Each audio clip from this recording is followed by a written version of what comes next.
It is said that UFOs have always been an ongoing concern for the Army, both in the U.S. and abroad. Military commanders have even classified the subject as ultra-top secret. Are these rumors true? Are UFOs really a state secret? On December 30th, 1947, faced with a growing number of UFO sightings being reported throughout the country, Defense Secretary James Forrestal set up an investigation committee. The Air Technical Intelligence Center, or ATIC, was located at the Wright-Patterson Air Force Base in Dayton, Ohio. The committee was known as Project Sign. Before it even had time to determine protocol, the U.S. Air Force was faced with a crisis. On the afternoon of January 7th, 1948, barely a week after Project Sign had been created, Thomas Mantell, a pilot with the National Guard, crashed in his P-51 while pursuing a large silver-colored sphere over Kentucky. This incident was the first to be investigated by Project Sign. According to investigators, Mantell mistook Venus for an unknown craft. He was not wearing an oxygen mask, so he must have gone beyond a safe altitude, lost consciousness, and crashed to the ground. This explanation was far from convincing to military commanders. In 1952, the Mantell case was investigated by the U.S. Air Force, who concluded that the pilot had probably mistaken a skyhook balloon for a UFO. There's a significance to Mantell which is very important, I think, and that is that the Mantell case came in the 1940s just after the birth of the flying saucer phenomenon, if you like, when Kenneth Arnold had named the flying saucers. And I think it's important to recognise the power of that image that Arnold created because of what happened to Mantell, a sober, sensible, normal pilot who appears, let's say he did make a mistake, he was led on by the publicity and the hype into this new phenomenon. And it said a lot about how much of a grip this had on the American public in the 1940s. It looked like it could be a quick fad, but of course it hasn't been. But the Mantell case was one of the first deaths really associated with the subject, and huge publicity. The publicity generated by the Mantell case only added to the problems of Project Sign. The situation went from bad to worse as more and more UFOs were sighted across the country. On July 24th, 1948, two pilots with Eastern Airlines reported having seen a bright cylinder-shaped object while flying over Alabama. Apparently, they barely avoided a collision. Things were getting tense for military commanders. They ordered Project Sign to produce a report assessing the current state of the situation. What we do know about Project Sign is that right from the beginning, analysts over at Wright-Patterson Air Force Base in Dayton, Ohio, were divided as to what UFOs meant. Some said, yes, I believe this is evidence of extraterrestrial, interplanetary aircraft. This was not necessarily a minority viewpoint. There were, however, others that said, no, no, that's impossible. It cannot be that. It must be something on the fringes of science that we don't yet understand. Now, what appears to have shaken the Sign team up were a series of very important sightings that took place in the summer of 1948. One was in the Netherlands, and a few days later in the United States, in Alabama, one took place of seemingly an identical object. In both cases, it was an object that had a very exceptional speed, was seen clearly visually by trained pilots, and did things that aircraft aren't supposed to be able to do. The Sign team apparently was very impressed by this and wrote what has been called the estimate of the situation. Now, we should state that no copy of the estimate has ever surfaced. I think that the evidence is good that it did exist. There are some very reputable people who have gone on the line to say, yes, I've read it, I know it's in it. Basically, the estimate was a document that the Sign team wrote up that said, yes, UFOs are real, we believe they're interplanetary. This was a document that landed on the desk of Air Force General Hoyt Vandenberg.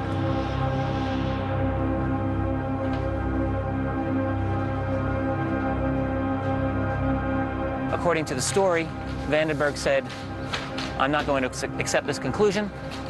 Give me something different. whereupon the sign team came back and gave him something different. And after that, the extraterrestrial thesis went out of favor among Project Sign.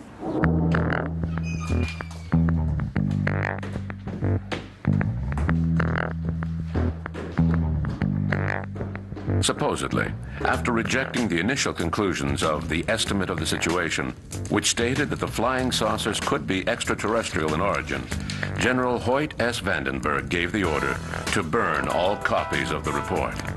In February 1949, ATIC submitted a new official report, which contained no reference whatsoever to extraterrestrials. However, the document did state that 20% of the sighted objects had not been identified. The Pentagon reacted by replacing Project Sign with another group, whose job was to minimize sightings of questionable objects. This group was known as Project Grudge. The Dark Age had begun. 11 months later, an announcement was made that UFOs were nothing more than a case of mistaken identification, mass hysteria, or hoaxes. Military commanders knew better. In September 1951, after extraordinary sightings were reported over New Jersey, the U.S. Air Force revived its Project Grudge. Captain Edward Ruppelt was assigned to the project. But unlike his predecessors, Ruppelt refused to turn a blind eye to the UFO phenomenon. He demanded that thorough investigations be carried out, which led to the creation of Project Blue Book in 1952. The arrival of Captain Ruppelt held in a new wave of public interest in UFOs. It was hoped that Ruppelt would ensure that UFO investigations were impartial. Ruppelt hired a scientific advisor, Joseph Allen Hynek, an astrophysicist affiliated with Northwestern University in Illinois.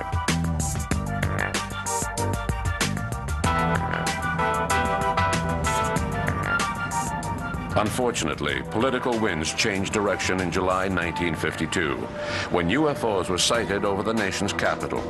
General John Samford, spokesman for the U.S. Air Force, held a press conference and stated that the lights were nothing more than a natural phenomenon created by temperature inversions.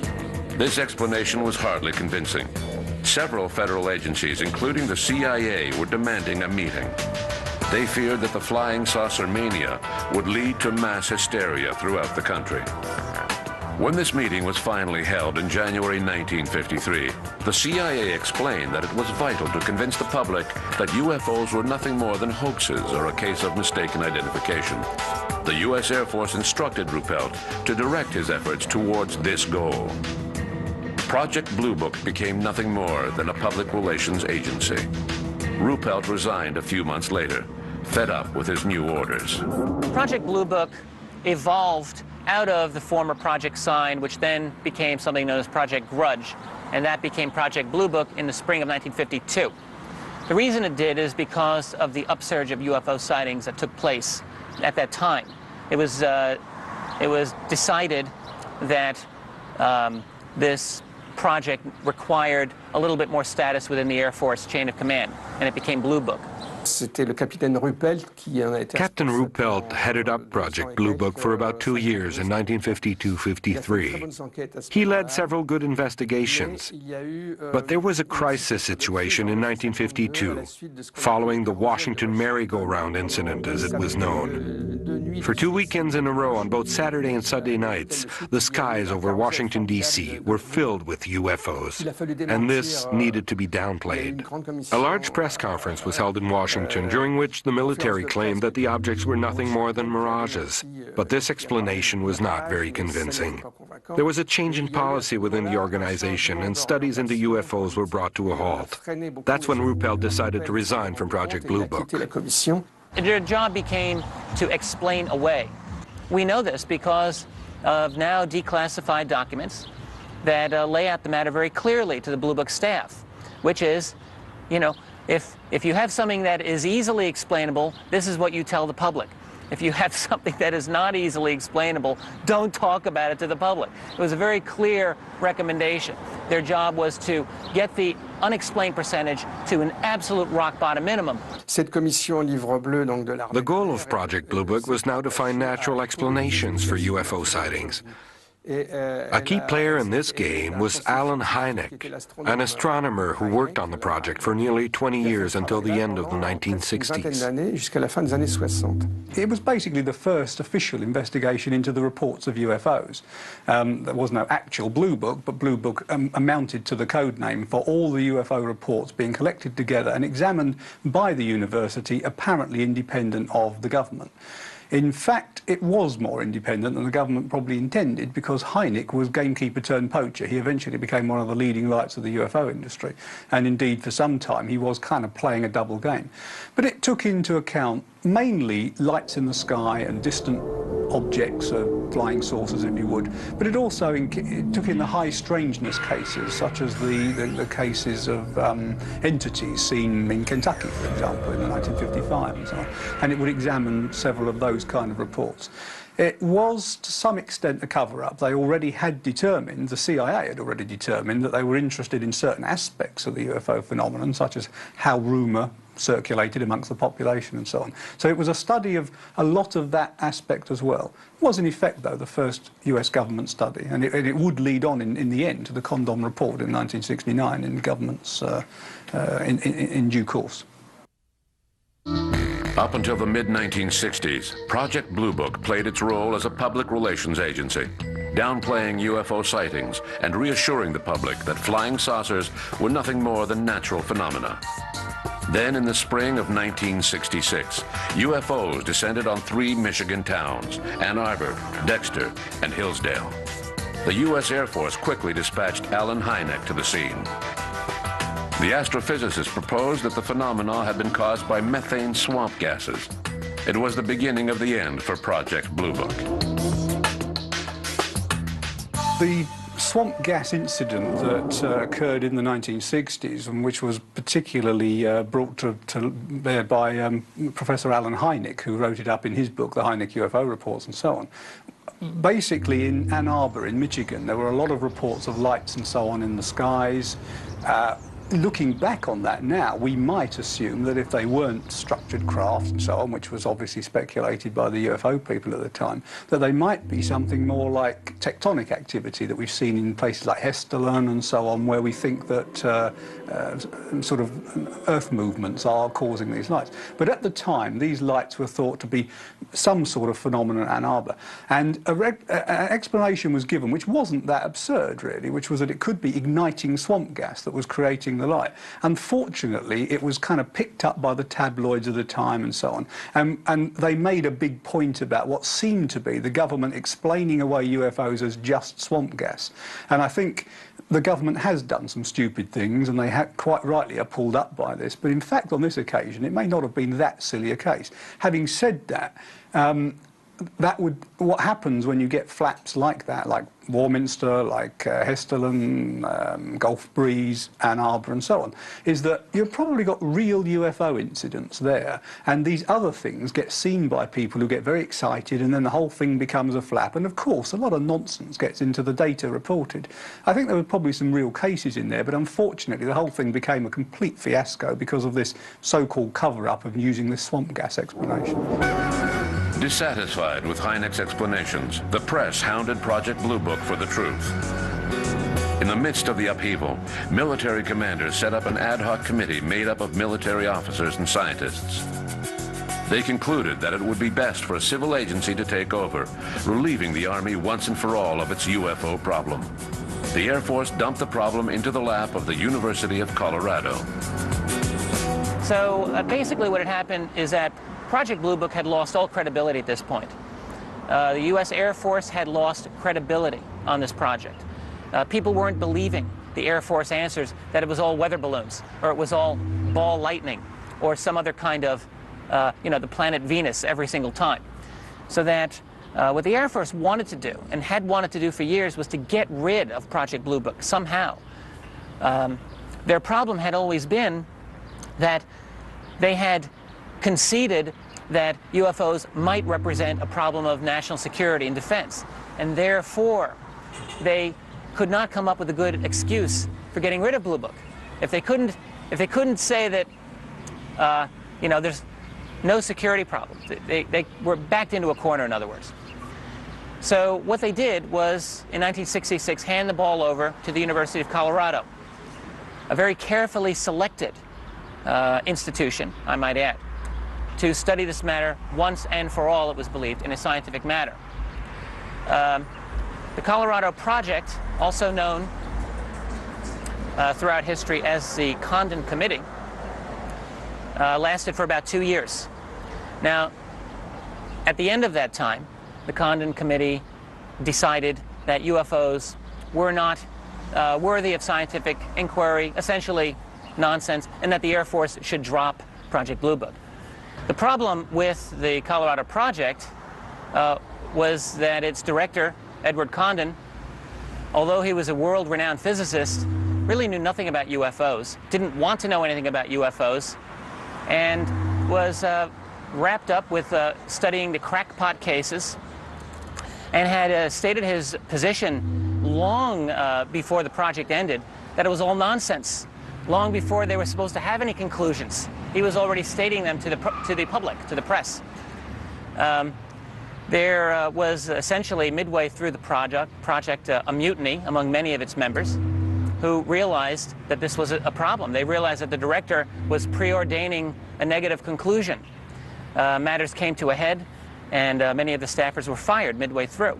There's also a memorandum issued by the second in command of the project, a man by the name of Robert Lowe, who in 1966, at the beginning of the project, wrote an internal-only memo, which said that the trick of what we do will be to convince other scientists that we are actually engaging in a serious study of this project, when in reality we have no expectation of finding anything at all. Now, that memo leaked out about a year into the project and caused a very, very big controversy.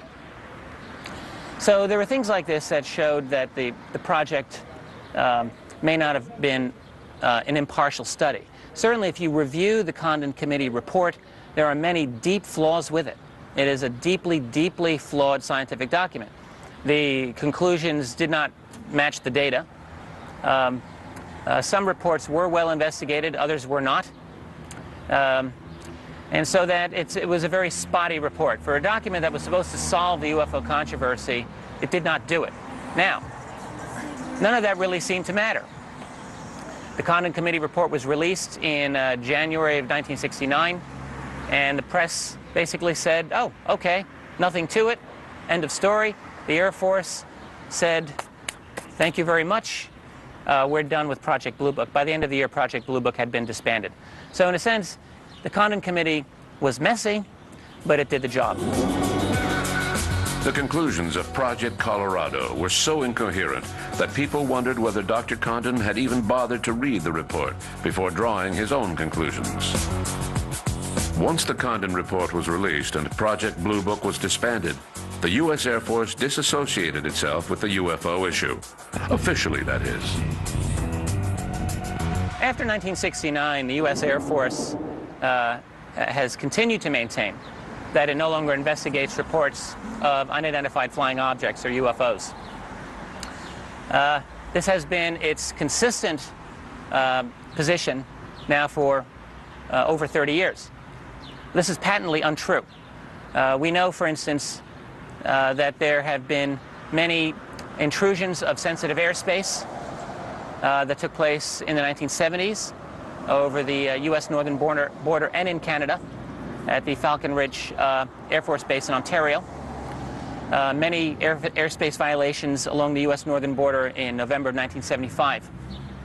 And this received significant attention by the U.S. military. We know that they investigated it. We also have a memo from 1969 by General Carol Bolander, which stated that the important UFO files that affected national security were not part of the Blue Book system. He was very clear about this. So that certainly there is more than sufficient reason to believe that UFO investigations continue. There have been discussions of possible projects such as Aquarius, another project known as Moondust, and others. Projects such as these that have been said to exist and I think such projects probably do exist. It's hard for me to say specifically, for example, what was the history of Project Aquarius. We don't really have much information about this. And the documents that discuss Project Aquarius have themselves been disputed in their authenticity. It's very hard to know exactly what it was about. What is clear is that examination and study and investigation of UFOs has continued to the present day.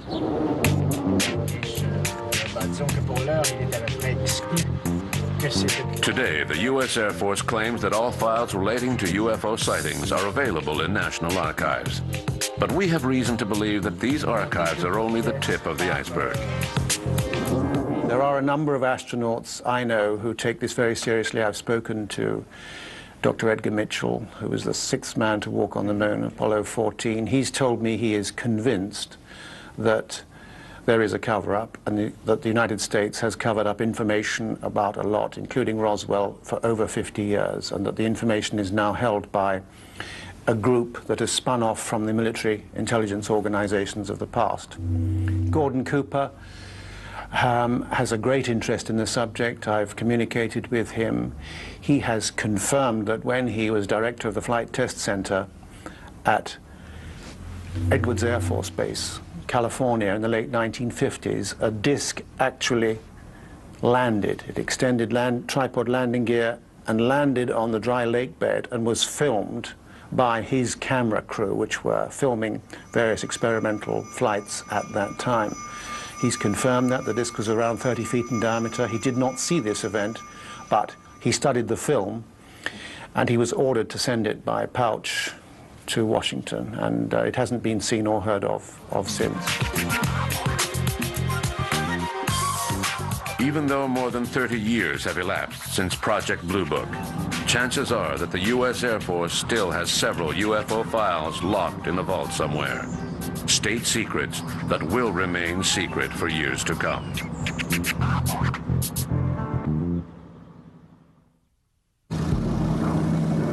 After the Second World War, most NATO countries looked to the U.S. to solve the UFO problem. But that didn't stop them from carrying out their own investigations. In the early 1950s, the Canadian Air Force and the Department of Transportation held several meetings to discuss UFOs. These meetings were known as Project Second Story. In March 1953, the committee concluded that there wasn't anything in the UFO file worth pursuing. Up until 1967, when the Canadian Army released its UFO files to national archives, the military had done only a few cursory investigations to ensure that the sightings were not a risk to national security.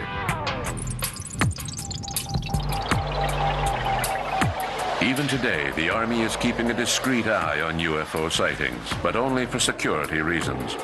It keeps a close watch on air traffic.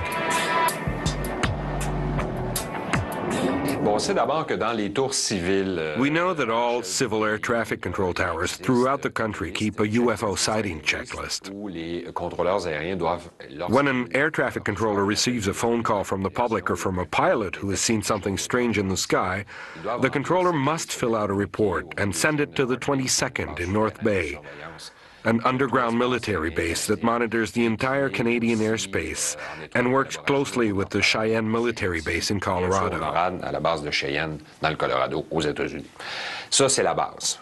These are the basics that we know, that anyone can find out. There's nothing hidden. It's all part of monitoring the Canadian territory. Whenever the Army detects an object flying in the Canadian airspace that refuses to identify itself and to respond to radio calls, it has strict instructions to send up fighter jets to intercept the object. In our case, these jets are CF-18As, otherwise known as Hornets, and they're usually launched from the 3rd Wing at the Bagotville military base. The Hornets' job is to intercept, identify, and accompany an aircraft such as a Russian Tupolev to the international airspace where it belongs once it responds to the call sign. If the object does not respond at all, the Army's last resort is to fire at the object with the intention of destroying it, because that's the Army's job. And I think it's important to note that there's a difference between what we think the military does and what it actually does. It can be summed up in 3 letters: IID, intercept, identify, and destroy. That's what the military does. That's what they're paid to do. I would say that UFOs are pretty far down on their list of concerns. They're not paid to study UFOs. That's not their job. And I would even go so far as to say that they scoff at the whole idea of UFOs.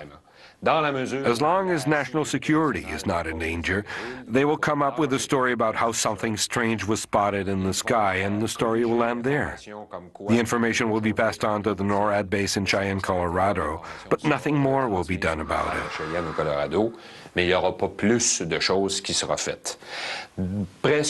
Towards the end of the 1970s, all of the information was being passed on to the Hertzberg Institute in Ottawa, which would put the information together.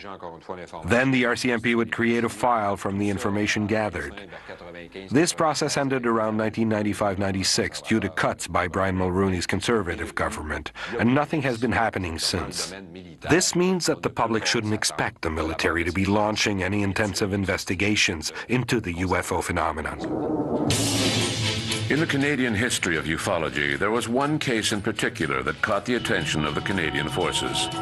A strange flying machine was spotted by prospector Stephen Michalak near Falcon Lake, Manitoba in 1967. Stephen Michalak was an engineer, a very humble man, an immigrant from Poland from the time of the war. And in 1967, he was doing some amateur prospecting in a very remote area of Manitoba. Not too remote to be completely inaccessible. In fact, just a matter of miles away from a very busy highway, but yet off the beaten track. He had said that he was taking a break, eating his lunch, and had started to chip away at a rock formation because there was much silver and gold and other minerals in the area. In fact, he had staked claims to that effect previously, that he had seen an object, silver in color, about 35 feet in diameter, shaped like a flying saucer, like we would imagine from a Hollywood movie, to land on a rock outcropping not that far away from him, shining very, very bright lights out of openings in its turret, its little dome. After a while, a little door opened in the side of it, and he could see light coming from that too. What is interesting is that he had not conceived that this was a spacecraft from outer space. He thought immediately that this must have been some sort of American flying vehicle that was top secret and had broken down, and they had to make repairs so that nobody would see. So he walked up to the craft a little ways away and shouted out, "Hey, Yankee boys, what's the matter? Your secret aircraft broke down? I'll give you a hand fixing it." What had happened was, previous to him saying this, he had heard some voices coming out of this opening, thinking that they were humans, perhaps. As soon as he called out to them, the voices stopped. And he thought, oh no, maybe this isn't Americans. So he called out in Russian, because he was fluent in a number of languages, asking the same thing. Still no response. He tried German and his native tongue, Polish, as well. He walked up to the doorway, put his hand, his gloved hand, he had rubberized gloves for dealing with rock chips, on the side of the craft, still thinking it was some sort of secret aircraft, and had to pull away because the gloves melted because the heat was so intense on the outside of this vehicle. The door shut like a camera iris, woof, woof, woof, like this. And the whole object rose up slightly and began to turn so that there was an exhaust vent, like a radiator grill, in front of him. And a blast of hot gas hit him in the chest, and the object took off. the blast of hot gas was hot enough that it actually set his clothes on fire, and he quickly struggled to take off the clothes, throw them onto the ground, and beat them out with some grass and some leaves and stomp on them. But he started feeling very, very dizzy and nauseous, and he was in pain. He did receive second and third degree burns. He managed to walk out of the bush to where he was staying at a small motel a few miles away, and decided that he would go back into Winnipeg seeking some medical help. He arrived in Winnipeg a few hours later and had called his family to meet him at the hospital because he told them he had been burned by an aircraft. The doctors at the hospital in Winnipeg treated him for the burns and didn't know what to make of some of his other effects. He was dizzy, he was vomiting, he was very much out of sorts. Only later did he actually explain to his family what had happened, and he thought that because this was some sort of secret aircraft and perhaps it wasn't a Canadian or American craft, that it was some other device, that he should tell authorities about this. So he contacted one of the newspapers in Winnipeg and told a reporter about his experience. And when the reporter heard the fantastic story, it broke all across Canada, in fact around the world, and it became one of the most intensely investigated reports in all of North America. At first, the authorities turned over the investigation to Sergeant Paul Biskey of the Canadian Air Force. His report was filled with contradictions. Biskey recognized that Michalak was honest, yet he remained convinced that the whole thing was nothing more than a hoax or a hallucination. Biskey was very much against the notion of flying saucers. In fact, he, in an interesting letter which we have found on file, described how he was going to get Mr. Michalak drunk at a bar to try and loosen his lips to come forth with the truth about what happened. He was looking for any explanation, any reason why what Michalak had said really didn't occur, and I believe was a detriment to the investigation. Perhaps dedicated, but he was so convinced that the case could not have occurred that perhaps he went a little bit overboard in his evaluation. Biskey's conclusions were not accepted unanimously by the authorities, especially since radioactive ground samples were taken from the site. I actually grew up very close to where Mr. Michalak lived. In fact, as a child, I played with one of his sons. And I remember his son telling me one time that his father had been burned and was very, very sick, and I didn't think anything of it at the time. But later on, as I continued my connection and relationship with the family, I became interested in the UFOs and flying saucers and asked more questions about what had happened, and he showed me the burns on his legs and what was left on his body at that time, some of the material that had been left, and told me of this fantastic story. So on the one hand, we have a fantastic story, but it is backed up by some physical evidence, some material on the ground, the evidence of the burns on his body, plus the astounding testimony and expert testimony of some of the investigators. So I suppose, depending on who you talk to, it's either one of the best cases ever on record of a person encountering a flying saucer and being burned by it, physically injured, or an elaborate hoax. And if it is an elaborate hoax, it is surely one of the most profound ever on record with the most incredible evidence.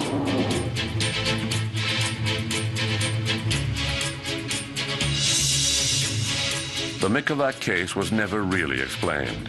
Even today, 35 years later, part of the Michalak file is still inaccessible, classified as a state secret by National Defense.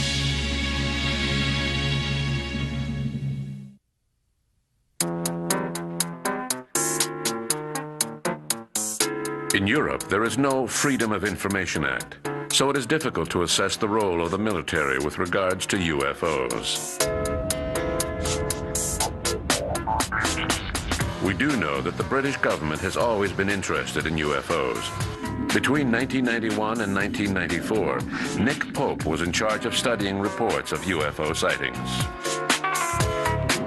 Between 1991 and 1994, my job at the Ministry of Defence was to research and investigate UFO sightings, to evaluate them, to see if there was evidence of a threat to the defence of the United Kingdom.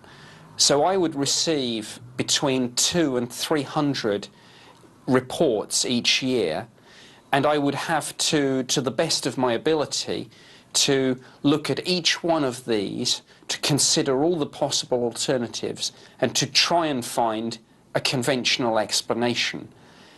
Now, I managed to find a conventional explanation with 90 or 95% of these sightings, but that left me with a hard core which I couldn't explain by conventional means. I had that particular job for 3 years, but in various forms that job or something very much like it has existed since 1950, and the work does continue to this day. Having said that, I think over the years the way in which the subject has been treated has varied enormously. Sometimes due to the attitudes or belief of whoever is doing the job at the time. So I, for example, was quite involved in the subject because I thought it was worthy of interest. Others, I think, over the years have taken a less involved view. The British Ministry of Defence has been interested in UFOs since 1950. The Churchill administration was concerned with the US situation, and the British press were a bunch of fearmongers. Military commanders were questioning the nature of these flying saucers. Could they be a new weapon being developed by the Russians? Yes. The British government's interest in UFOs dates back to about 1950, and at that time clearly we were aware of the situation in America with Kenneth Arnold's flying saucer sightings, and we knew, of course, that Project Sign had been set up, and Project Grudge, and that of course evolved into Project Bluebook. In 1950, a very eminent scientist in the British government, Sir Henry Tizard, one of the founding fathers of radar technology, felt that UFO reports could not be dismissed and should not be dismissed without some form of proper investigation. And so the Air Force and Air Force intelligence was tasked with setting up a working party to look into this. This was known as the Flying Saucer Working Party.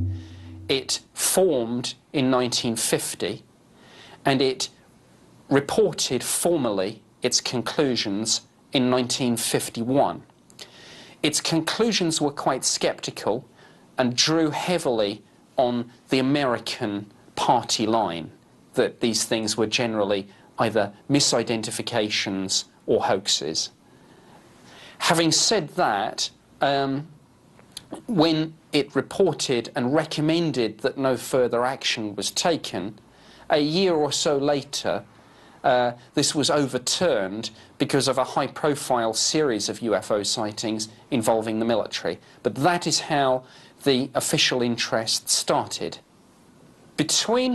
Once the Air Ministry and the Ministry of Defence had set up a small unit to look into these UFO sightings, that project ran, and indeed to a certain extent still runs to this day.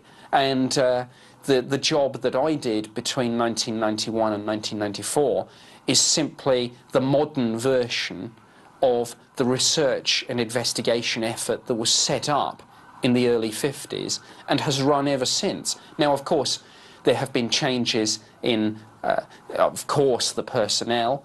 There have been changes in the way in which these incidents have been investigated, but essentially it is the same project, and the fundamental brief has not changed. That is, to look at the sightings, to satisfy ourselves that there is evidence of no threat to the defence of our country. By definition, the Army is secretive and doesn't reveal information to the public. It prefers to keep silent rather than work openly with ufologists. But a few years ago, the Belgian Army decided to cooperate with a group of Brussels ufologists. SOBEPS, the French acronym for the Belgian Society for the Study of Space Phenomena. In the fall of 1989, an airship appeared over Belgium. Witnesses described a large, black, triangular-shaped craft with 3 flashing red lights. In Brussels, SOBEPS was quickly inundated with reports of sightings. The Belgian Army agreed to cooperate with the ufologists and was ready to send up a reconnaissance aircraft.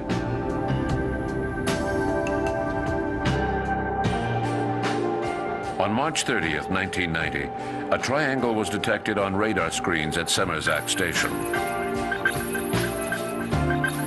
Just after midnight, 2 F-16 fighter jets were sent up to pursue the object.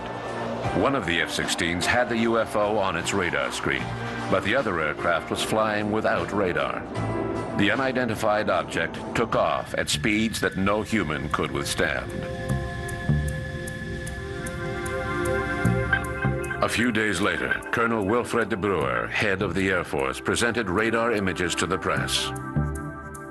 They were quite astounding. The images showed that the spacecraft had accelerated at a speed of 30 to 40 Gs. At the same time, Colonel de Bruer rejected any possibility that the UFO could be some sort of secret prototype. The Belgian wave of sightings lasted until 1994. Now, 10 years later, they have yet to come up with a concrete explanation for all of the sightings reported. What's important to remember is not so much the sightings themselves, but rather the open dialogue that took place between a group of ufologists and the National Army. This joint effort was much more important than you may think. To carry out a thorough investigation, researchers need to know all of the data, and the best reports are often found in military files, because they are written by experienced pilots, and they are supported by physical evidence such as radar echoes. These files are rarely released to civilian researchers, the Army claiming that they must remain confidential for security reasons. Ideally, state agencies would be set up throughout the world, managed by an international body such as the UN. But the world is not ready for such an organization just yet. Towards the end of the 1970s, several meetings were held at the UN to discuss UFOs. Among those who attended were Professor Hynek, former advisor to the U.S. Air Force, astronaut Gordon Cooper, and several other key figures. The meetings were presided by Kurt Waldheim, who was Secretary General at the time. The idea was to hold an international debate on UFOs. Unfortunately, the meetings were short-lived, since an American diplomat threatened to complain to the Senate that American funds to the UN were being used to study UFOs. Proof that before God, we are all equally wise and equally foolish.